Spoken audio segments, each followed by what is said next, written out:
Hi, I'm Don Pelletier from the Don Pelletier Group. Here's a question that keeps coming up and we keep getting asked on an ongoing basis. The question is, are we going into a recession? It's important to remember, recession does not equal a housing crisis. According to Doug Bryan, CEO of Mind Property Management, with the exception of two recessions, the Great Recession from 2007 through 2009 and the Gulf War recession from 1990 to 91, no other recessions have impacted the U.S. housing market, according to Freddie Mac Home Price Index, from data collected from 1975 to 2018.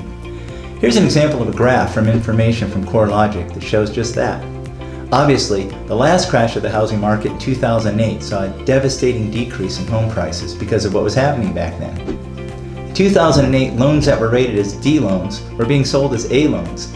Also back then, we had stated income loans where people could just use whatever number they want. They could, tell them they're making X amount of money without proving it, and therefore often weren't truthful and couldn't afford the payment, so we had major defaults as a result. Also back then, homes from one month to the next were appraising for $20, $30, or even as high as over $100,000 more than neighborhood comps. It was really unbelievable, and quite honestly, that should never have happened. We have to understand that 2008 is much different than what's happening right now. According to David Rosenberg, chief economist of Gluskin Sheff and Associates, what 9/11 has in common with what is happening today, for example, is that the shock has also generated fear, angst, and anxiety among the general public.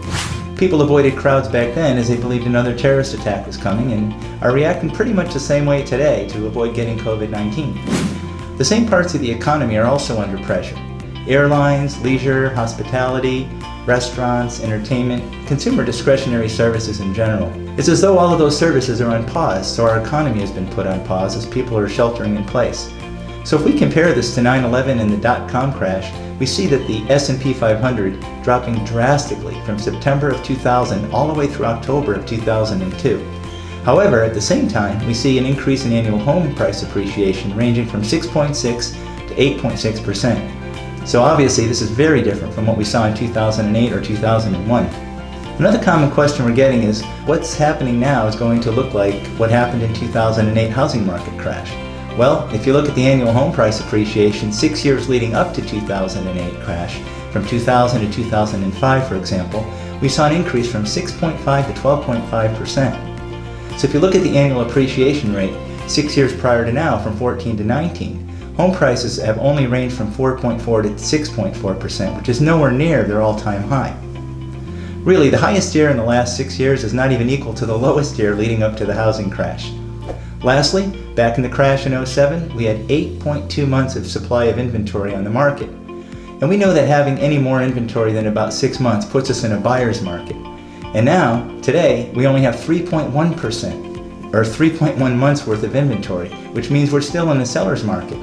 Also, right now, if we look at this graph showing the total home equity cashed out by Freddie Mac, back during the crash, we had $824 billion of money refinanced on their homes. Now, we only have $232 billion, so we have more equity in our homes now than we ever did in the past. During the crash, people were buying cars and boats and RVs and using their home like it was an ATM machine. They were financing their lifestyles. Consumers today have a lot of equity, and they're very different today. 53.8% of households, in fact, have 50% equity in their homes. People are more realizing that, their net worth is in their property and they have to protect that as much as possible. They're very much less likely to walk away than they were in years past. According to NAR in 2008, the median income needed to purchase a home was 25.4%. Today, it's only 14.8% income needed to pay the mortgage. Again, things are very different today than in 2008.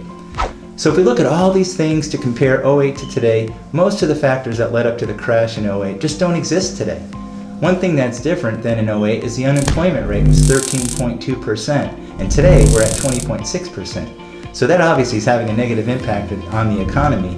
But slowly, as the pandemic and isolation and social distancing starts to ease up, the hope is that people will start to get back to their jobs, so life will get back to normal. I'm not saying what will or will not happen. It's just that, most of the factors contributing to 2008 crash are just not present today. I'm just stating what experts are saying, and I thought it could be of service to you. Feel free to reach out to me here at the Don Pelletier Group with any questions or concerns. We're always happy to hear from you and always happy to help you any way that we can. You can reach me on my cell at 858-336-1114. Thanks for your time watching my video. Thank you. Take care.